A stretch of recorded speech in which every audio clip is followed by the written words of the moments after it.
Obviously, we have been taken over by wokeism and a radical leftist agenda. I mean, there's that again. You tell me, was that intentional? Oh, by the way, the one in the middle that's supposed to be Jesus is calls herself a fat lesbian queer. I don't know. Steven, did I get that right? I've lost track of any of these things.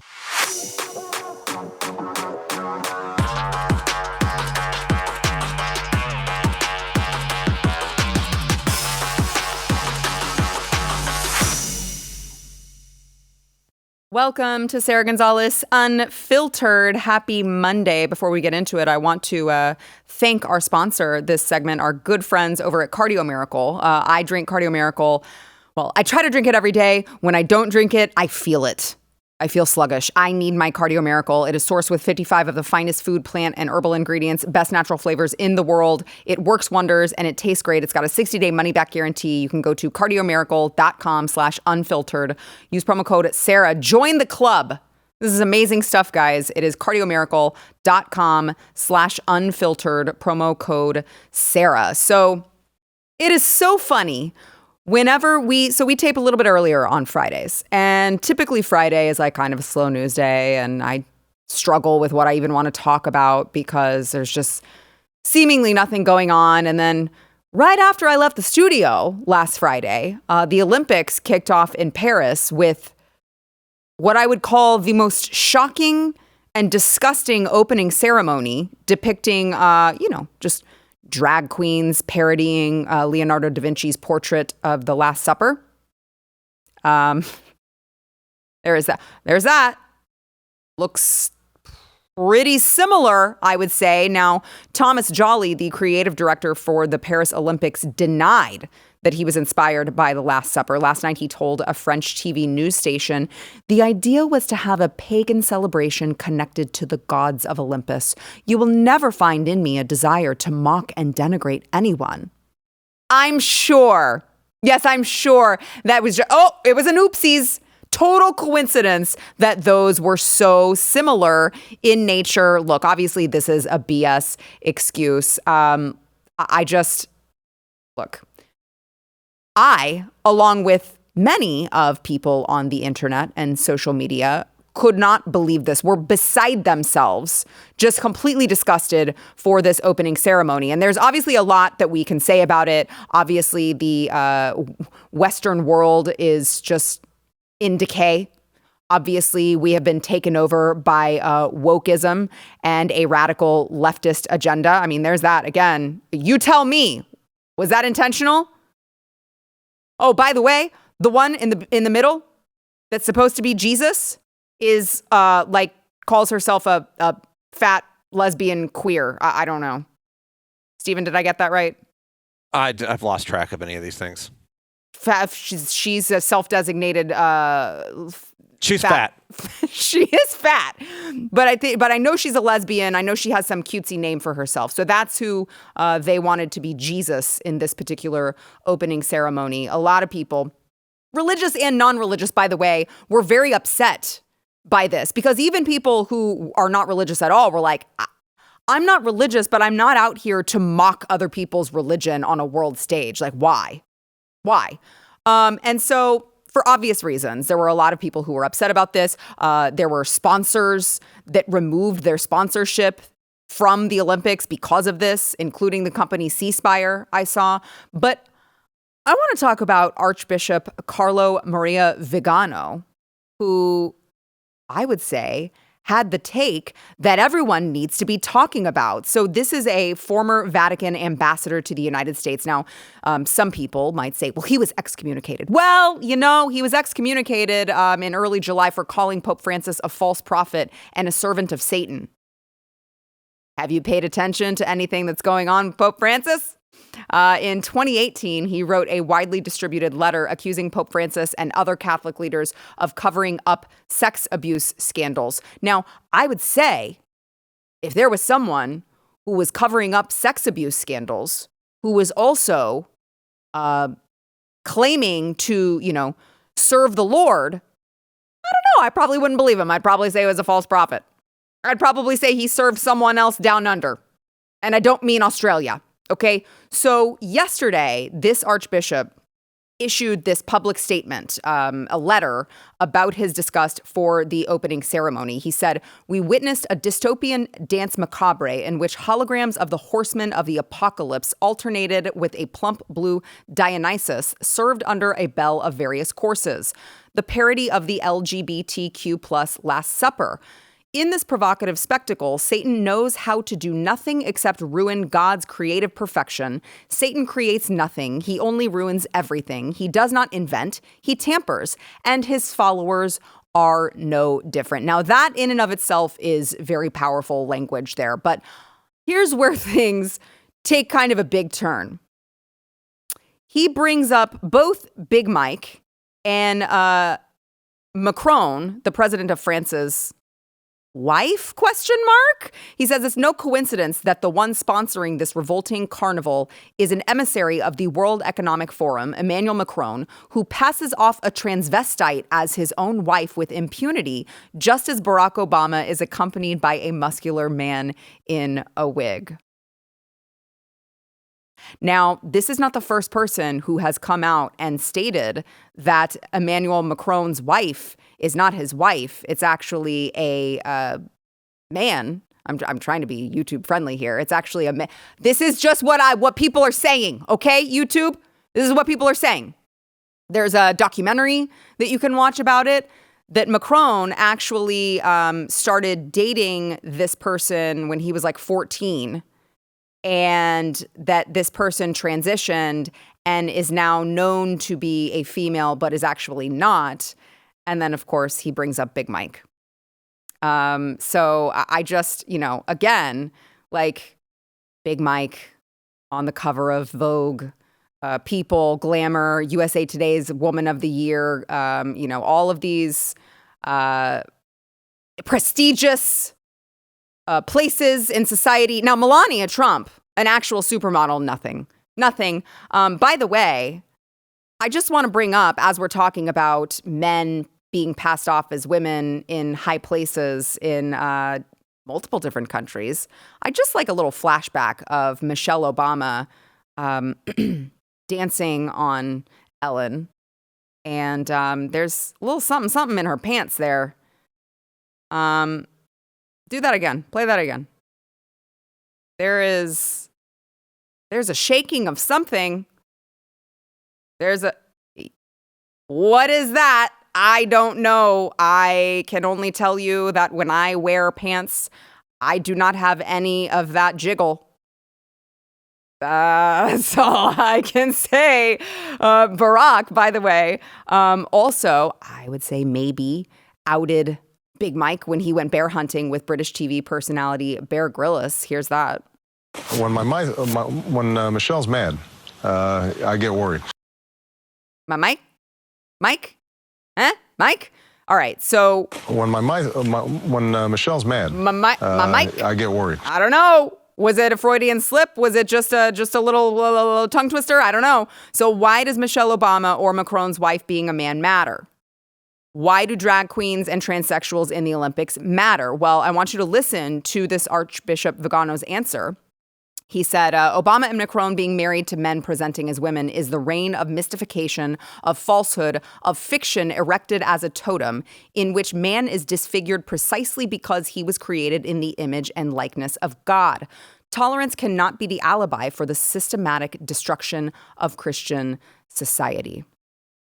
Well said. So as I mentioned earlier, C Spire, this is a Mississippi-based telecommunications company, major sponsor, ceased their sponsorship with the Olympics. They said, "We were shocked by the mockery of the Last Supper during the opening ceremonies of the Paris Olympics. C Spire will be pulling our advertising from the Olympics." Now, I don't actually care that much about the Olympics, so I was not watching it, but I would have been really pissed if my kids were in the room and they were ready to watch, sports, and they were subjected to, that was just the tip of the iceberg, by the way. There was a man dressed in blue that had a disgustingly, very, well, it didn't leave much to the imagination. His costume, there was a man that appeared to have his testicles out at one point that there are pictures of during one of the dances. There was a bearded drag queen. I mean, there was really disgusting stuff going on. So it's nice to see at least some of these advertisers pulling their sponsorships. Now, I've got to take a break here. When I come back, I want to bring in the panel and I want to talk about the new information that we have on the Trump assassination attempt. It just keeps getting worse. It just keeps getting worse. Also want to get my panel's take on what happened with the Olympics opening ceremony. I have a feeling at least one of them may have a little bit of something to say about that. We'll be right back.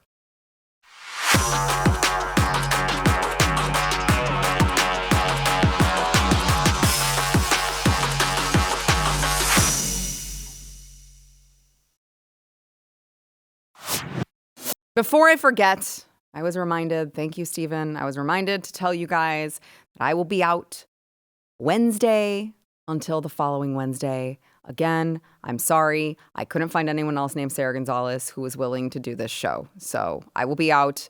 But make sure to be following my social media accounts. I'm sure I'll be posting updates there because I never truly can fully come away from work.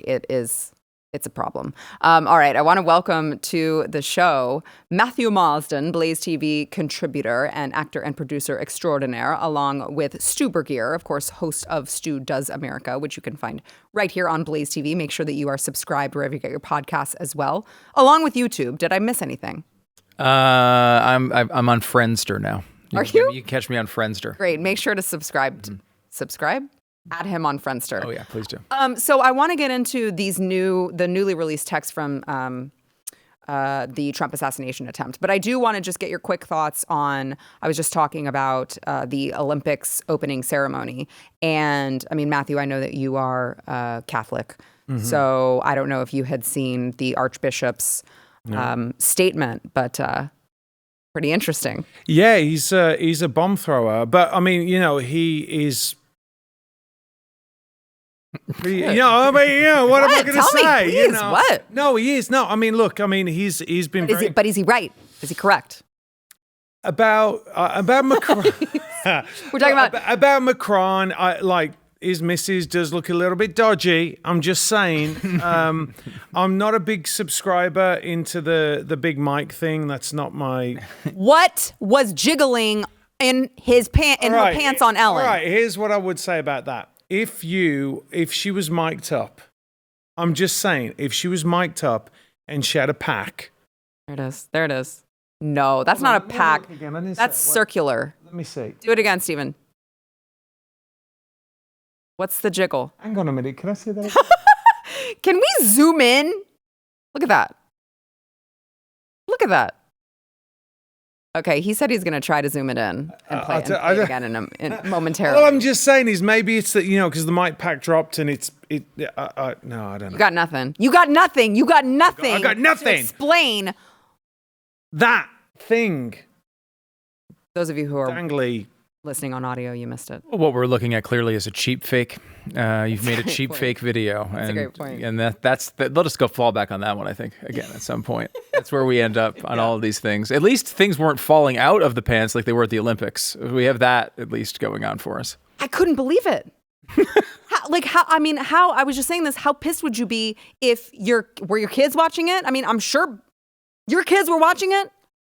Yeah, Did you turn it off? I was in the UK, and we Europeans actually are really into the Olympics. They just are. I mean, it was a big thing for me growing up. I don't know how big it was in America because you have a lot of big sports, but it was a really big thing. And I literally found out when I got off the plane, and I said to my wife, I'm like, "Did you see? Have you seen what went on with the Olympics?" She went, "Yeah, we were watching it," and I went, "What?" Well, because look, it's not happened before. Why shouldn't she watch it with the kids? My son was a swimmer. I find it very ironic that the peak of human conditioning and sports is you have a big fat mess like that at the front. I mean, listen, I need to lose a few pounds, but I'm just saying, you have that fat mess there, and then beat it. But look. You know this, Stu. This is forever. I keep saying this. This is forever now. They knew exactly what they're doing. Mm-hmm. The kids have been exposed to it. And by the way, they will continue to be exposed to it over the next few years, because if anyone wants to go back and watch the Olympics and the opening ceremony, which is a big deal, Right. that's what they're going to get. And the left understands this. Oh, yeah, for sure. Were your kids watching it? No, no, they were not. Thankfully, because my daughter's, she does gymnastics. She's very much into it, so she did want to watch, and she is, checking in on the gymnastics parts. But I'm thinking maybe she should watch them on delay now, because I have no idea what's going to happen. Apparently, it's a risky thing to watch. And someone had posted a clip of the 2014 Olympics, and it was going viral side by side. It's like this beautiful ballet, this traditional dance, these things. That were very much associated with how the opening ceremony should look. Yeah. And then now, in that short time, so much has changed. I mean, it's right around the time where Barack Obama decided, you know what, maybe I am for gay marriage. And ever since that moment, we have been on a fast track to an area I honestly didn't even really know existed, Here Some we might are. call it a slippery slope. It's a very, the slippery slope had a big comeback now, didn't it? A lot of people degraded it, said, oh, you're just making a slippery slope argument. Well, you know what? It won. The slippery slope was victorious. It won the gold. It destroyed all of its competition. The slippery slope was victorious. I mean, watching it was shocking. And there was a moment where the guy in blue was wearing a loincloth of some sort. The Smurf. The Smurf-ish guy, was standing there, and he put his arm up in the air, all this triumphantly. And it just made me think, and I kind of put on Twitter or X or whatever, the side-by-side of Trump in that same position right after being shot. It's like, really, this is our divergent path. This is our choice here. You can choose to go down the blue Smurf road if you want. We have that in front of us, and in some ways it's almost makes you feel a little bit okay with it, because we have a decision here. Yeah. And the decision's clear. The path is clear. We can choose. Yeah. We might choose wrong, but at least it's not hidden from us. Which way, Western man? Yeah. So kind of on that note, going into the Trump assassination attempt, you mentioned the fight, the iconic picture there. So newly released text messages obtained by Senator Chuck Grassley. I just turned into Nancy Pelosi. I didn't mean to. These show that apparently law enforcement knew of the shooter's presence 90 minutes before the shooting, and still nothing was done. So this was a text exchange between members of the Beaver County Emergency Services Unit, and the officer texting is in the parking area because his shift is over and he's leaving. In the middle of the Trump rally, they had a shift change, okay? And so at 4:26 p.m., this is what the text message shows. The officer ending his shift said, so now forgive the, I think, clear spelling errors, okay? But the point remains. Someone followed our lead and snuck in and parked by our cars, just so you know. I'm letting you know because this is the thing that's unclear. You see me go out with my rifle and put it in my car. So he knows you guys are up there sitting to the direct right on a picnic table about 50 yards from the exit. So he's admitting someone snuck in. Kind of a big deal, I would say. He's sneaking into where law enforcement is supposed to park. He snuck in. He's here. What are you guys going to do about it? Now, less than an hour later, crooks changed position and moved directly below counter snipers in the warehouse. And a counter sniper took pictures of him. And then at 5:38, texted, "Kid learning about building we are in."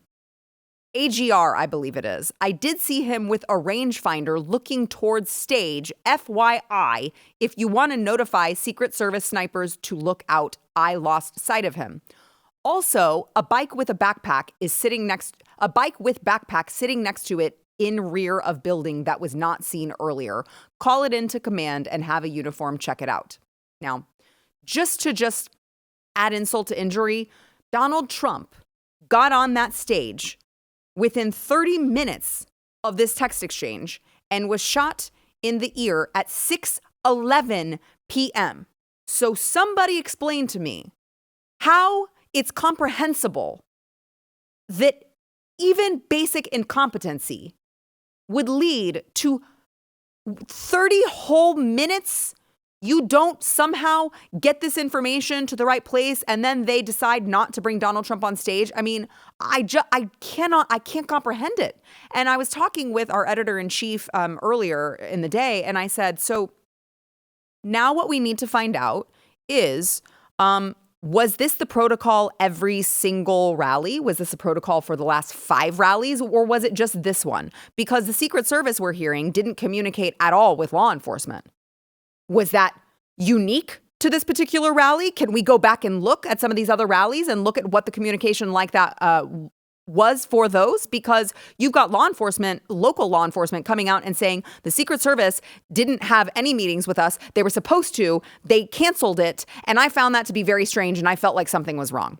And now we see all of these text messages showing that they had all the time in the world to stop this guy and seemingly chose not to do it. My words, not theirs. I'll let you guys speak for yourselves. Well, I mean, as far as I'm concerned, the most important thing right now is our enemies are watching. I mean, it's not just, a 20-year-old muppet up there. There are very, very serious actors that are in this country that want to kill not just the president, by the way, and it's not a partisan thing, right? They're looking out there and they're saying, the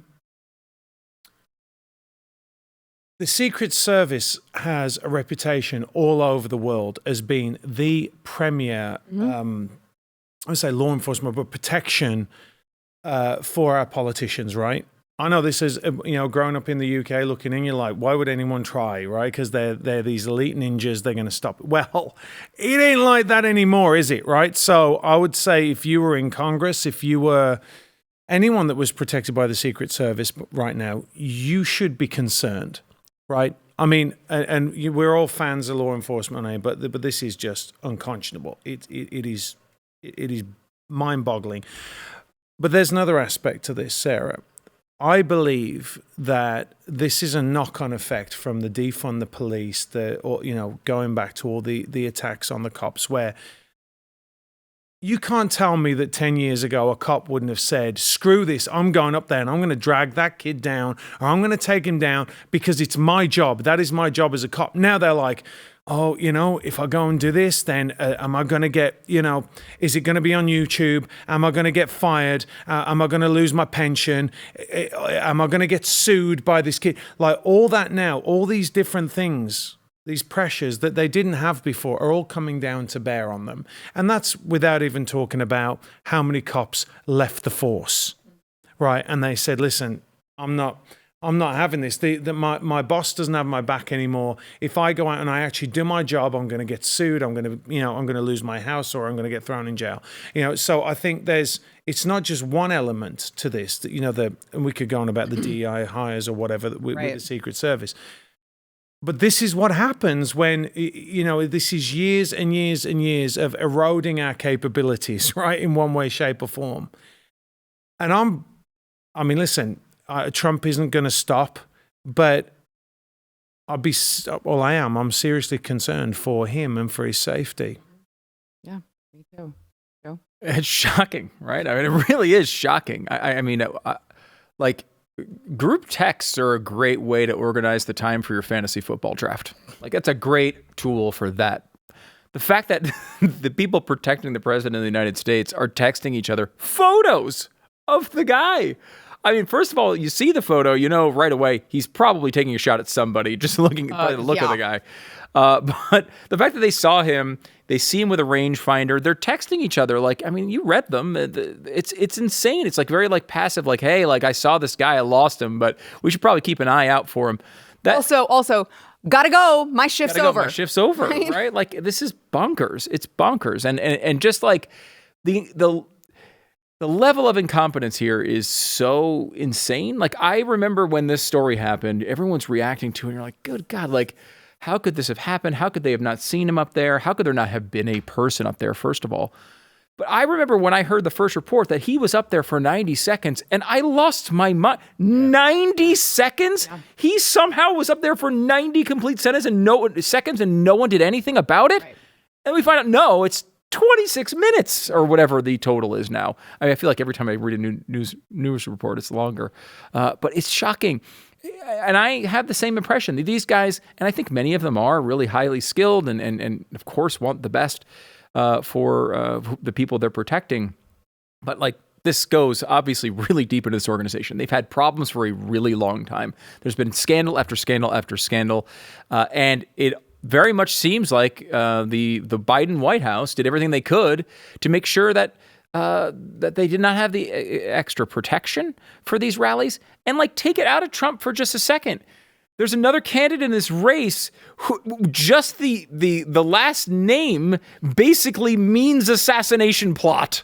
Everybody in his family's been assassinated, and for months and months and months and months, they denied him Secret Service protection.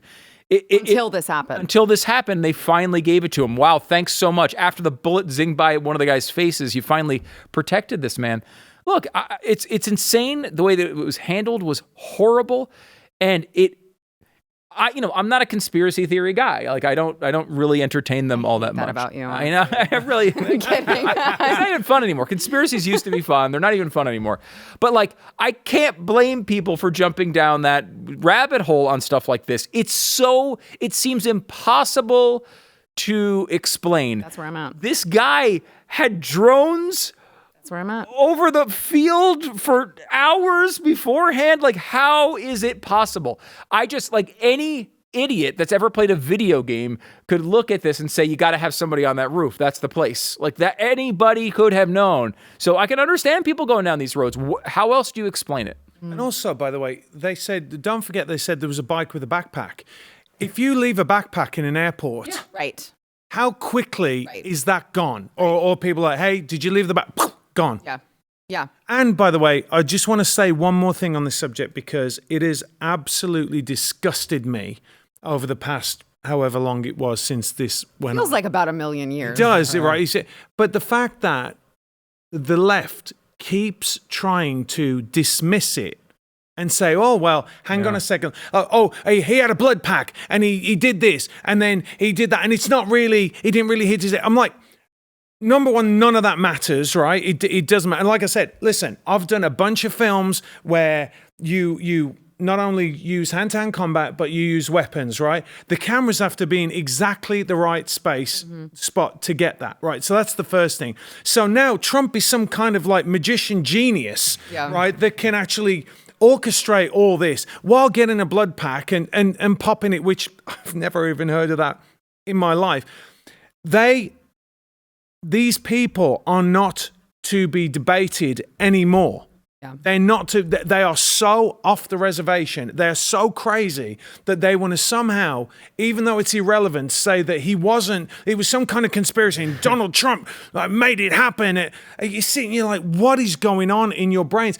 If this happened to Biden, we would all be beside ourselves, right? Like, everyone on the right would be like, this is horrible.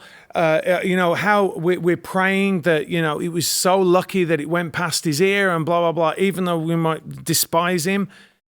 There is no discussion with the left anymore. See what they're doing. They're dismissing an assassination attempt.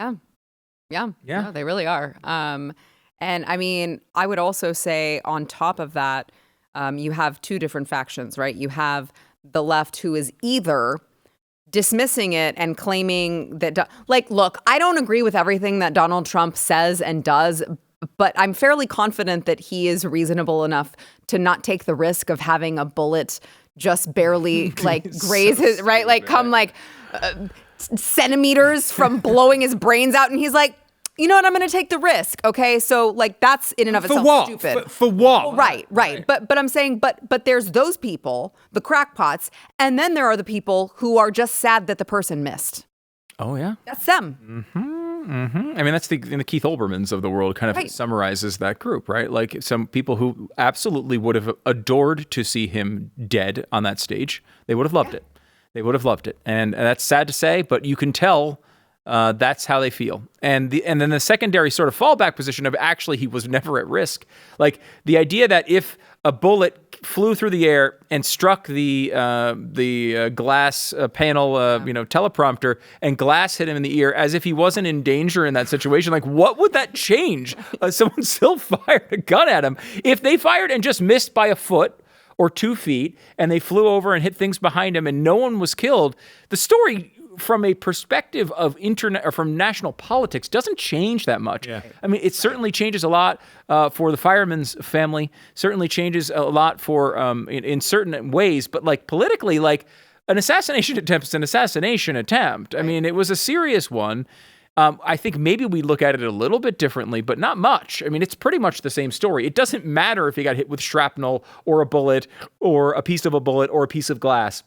The fact is, someone tried to kill him, and I not only worry about RFK Jr. and Trump, I also worry for Harris and Biden. God forbid someone does something terrible to them. It would throw our country into an absolute chaotic state. And the way that the left has treated both of them over the past 4 years, God only knows what they're going to do in one of these situations. So please, I hope the Secret Service got a wake-up call here. I hope all the resources are there. They pull the absolute best of the best to protect all of these people because we need it. We are at way too an unstable part of this country's history right now to deal with something like that. But also, if you can I just say, Sarah, understating. Right. If you were one of our enemies, what would you do right now? That is exactly what you would do. 100%. You go, I'm going to try and 100%. please God, it doesn't happen. I would target Harris or Biden. And then what does that do? It's like, it's just a Trumper that came back and did it. Yeah, cause complete chaos for the country. Yeah. If your goal was to create chaos and start a civil war in the United States of America, that's the way you'd be thinking. And our enemies do think that way. Of course they do. Yeah. So, I mean, God forbid we hope that these people are completely protected. But I'm terrified of it. I mean, who knows what's around the corner at this point? Right.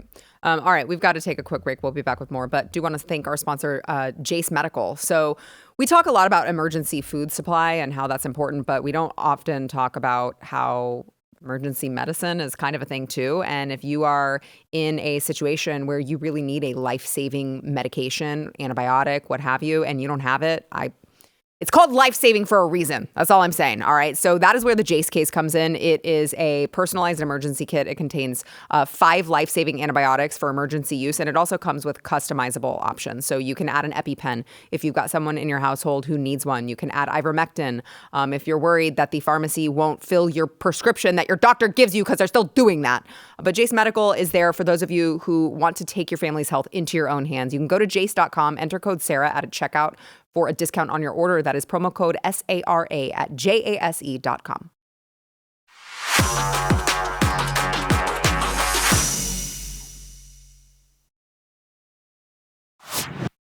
All right, you guys are going to love this. So there was a Kamala Harris Zoom call that took place. What was this, over the weekend? It was white women answer the call. That was the name of the Zoom call, which it already sounds insufferable to me. Okay? So we already had white dudes for Harris, which basically like tell me you're gay without telling me you're gay.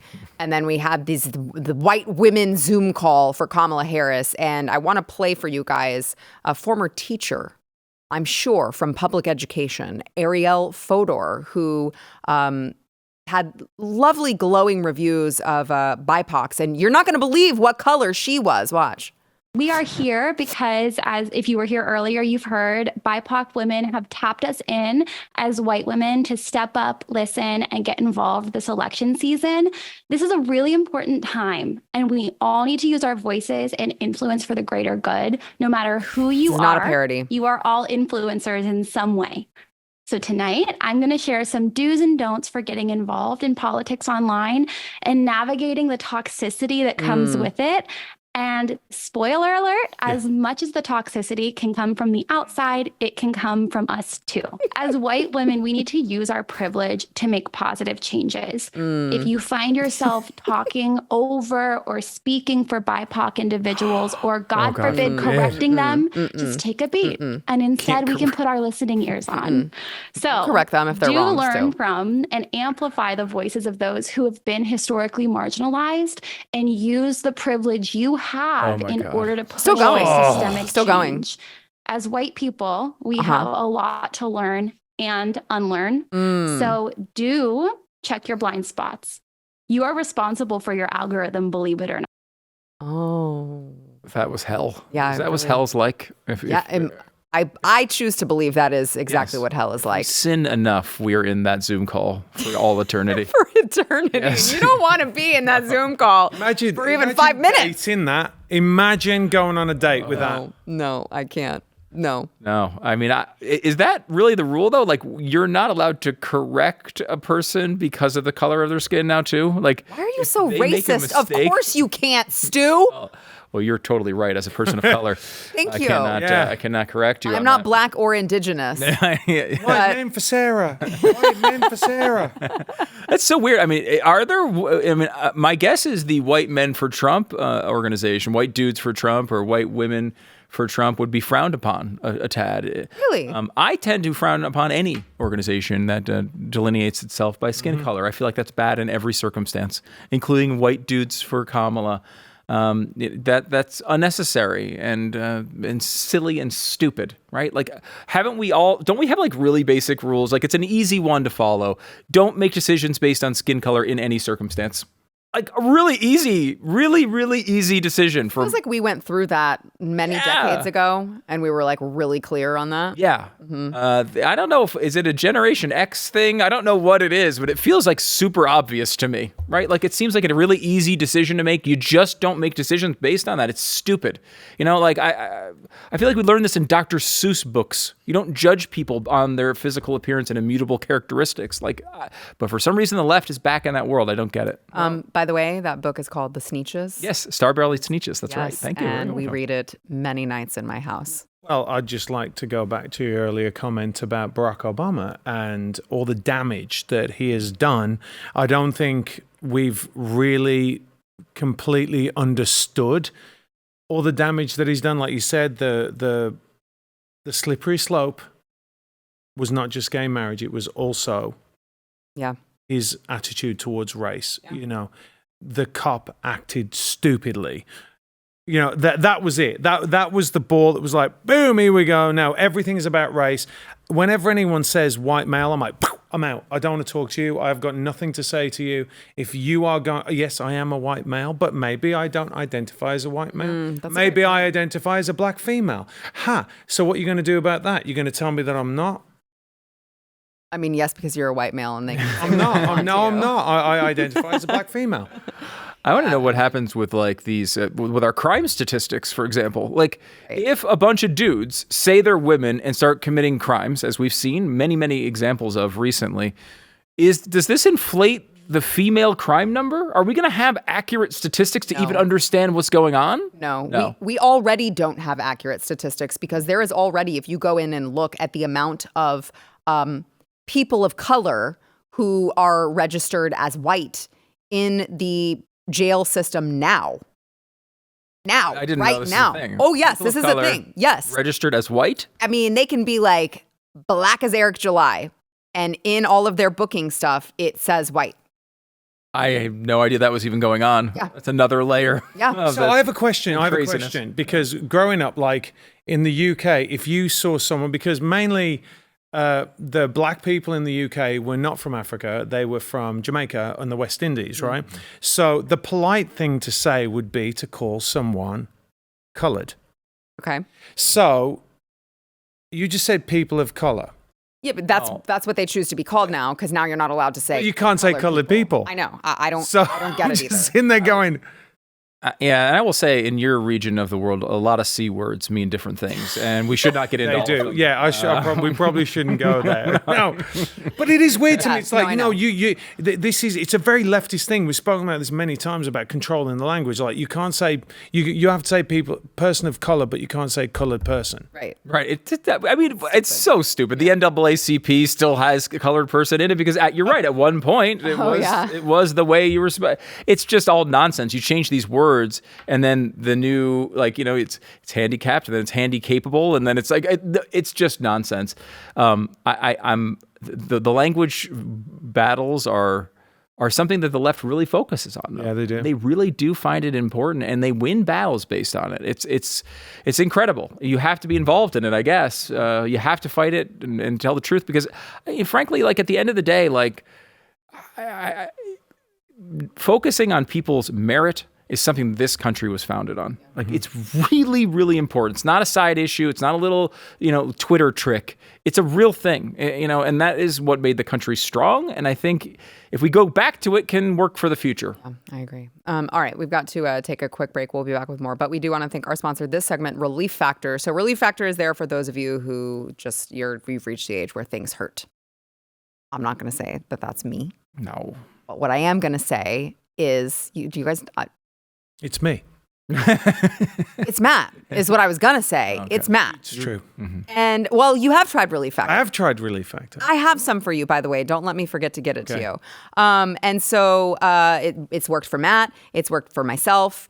I know, Glenn and Stu, you guys have been working with Relief Factor for years. It's changed Glenn's life. Yeah. It really has. Legitimately. Yeah. And so if you're living in pain, you think that that's your life now, just try it, okay? It was developed by doctors because they didn't want to prescribe, pills that were going to make people feel loopy. So it's an all-natural anti-inflammatory, and it targets the actual root cause of your pain in your body, which is the inflammation. You can get that 3-week quick start. It's $19.95, and they've got a guarantee, so you have nothing to lose but your pain. Go to relieffactor.com to get it. Relieffactor.com.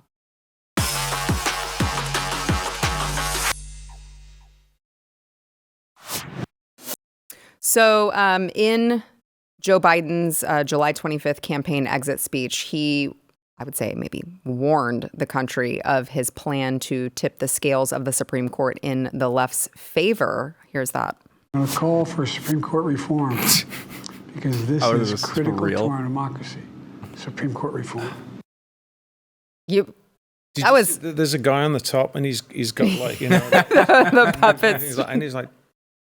The puppet strings. So now this is Joe Biden is expected to announce his plans for packing the Supreme Court. I think that they were, at the time that they floated this idea, very concerned about a possible Trump presidency. So they thought, hey, we have to make sure to secure one of these branches. So how about it be SCOTUS? We've had the overturning of Roe versus Wade. We've had, some cases strengthen religious liberty in the Kennedy case. What was his name? Joe Kennedy? Joe? Which I think it was Joe. The coach that kneeled on the field. Yeah, you're right. I can't think of his name. I think it was Joe. We had him on the show and everything. Yeah. Well, if he's watching, he's very offended. Yes. Protecting Second Amendment rights. I mean, for all that we have to complain about SCOTUS as it is right now, and I do have some complaints. Oh, yes. They have delivered some conservative wins, even if just, chipping away at the left's radical agenda. So, of course, they now plan to pack the court to dilute the conservative majority. Apparently, Senator Edward Markey and Representative Hank Johnson held a conference call with news stations to describe their plan, which is to expand the court to 13 seats.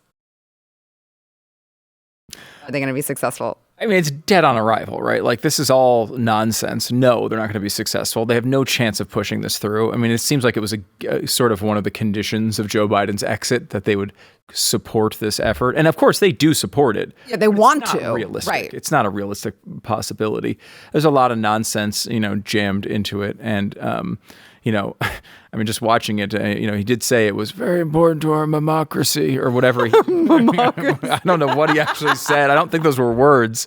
And we just talked about this off the air, but that's my worry with Kamala Harris. Look at that speech. Look, she's going to be just as dumb and probably more liberal, but she's not going to sound like that. She's not going to look like she's going to fall over in the middle of the speech while sitting down. Right. I mean, she's definitely more of a risky proposition as an opponent than Biden is.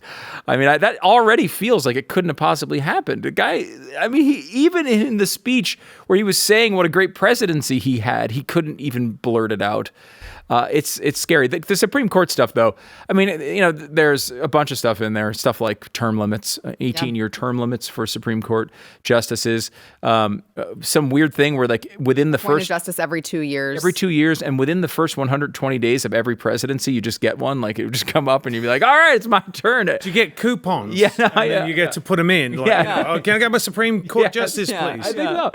It's kind of a silly proposal, and it's not going anywhere. But it is fascinating because, and I'll ask you guys this question.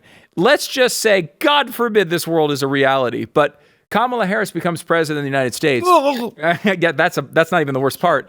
And then, for whatever reason, a health thing or whatever else, the two oldest justices, Sam Alito, Clarence Thomas, if they're gone, they are naming two liberals to that. It's all of a sudden goes from a 6-3 conservative majority, quote unquote 6-3 conservative majority, to a 5-4 liberal majority. You think they're fighting for term limits anymore? Nope. You think they care about that anymore? This is just so nonsensical, and I think a plea to their base to get them excited. I don't know what else this does. It's not going anywhere. Yeah. Well, I think that it's very sad that if we look at the rulings that the Supreme Court's done, we call them conservative decisions when actually they're not at all. Right. They're just constitutional decisions. They're actually doing their job. Yeah. But that's where we are now. That we look at means the same thing. It does mean the same thing. I mean, that's the point, right? Yeah. You've got activists and people that are actually trying to do their jobs. Like you said, there's a bunch of stuff that they did, which is actually not good at all if you're a conservative. You know, the I can't remember the case now, but it's conflating gender with sex, right? Which was, that kind of slipped under the Gorsuch decision was horrible, I think. I mean, so this is where we are. We're in a situation where we have activists on one side and we have people that are actually trying to do their jobs on the other. And this is just more of a banana republic where they don't get what they want, so then they're going to change the rules. And we have to push back. Like you said, Stu, you got to push back on every single element of it. Words matter. You got to push back on it. And we have to push back on this as well. Yeah.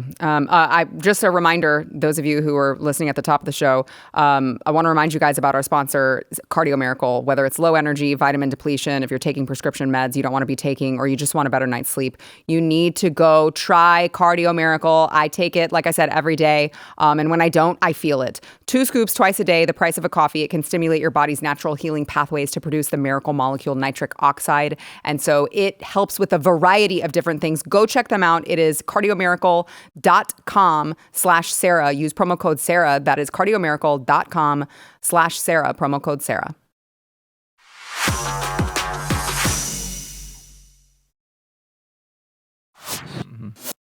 I just asked Matt, we've got like a minute left, if there's a place where, promote your movie, tell people where they can go find it. And your answer was? Protocol7.movie.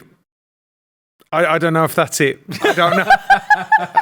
I just made it up. I don't know. I think it is. Maybe. I don't know. He's like, I pay people to, or other people are paid to do that stuff. Not me. My people. My people do that. I come in and act in movies. So do you.